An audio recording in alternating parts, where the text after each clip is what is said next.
Hey YouTube, how's it going? Today I'm showing you how to turn a mini fridge.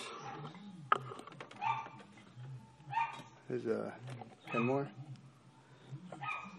As you see, it's hard to see, but it's a Kenmore mini fridge.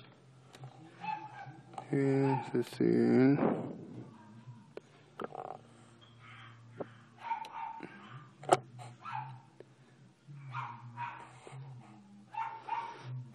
No, it doesn't say Kenmore, but let's see.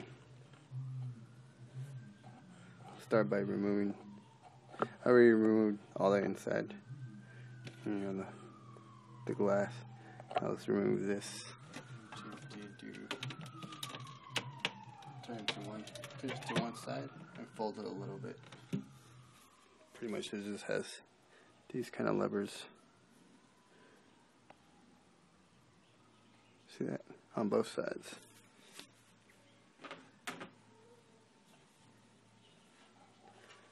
Now I had some pins back here.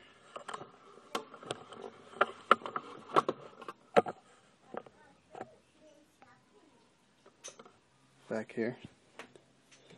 These are just plastic to just pry out. Now, this is the hard part because the keg hits right here.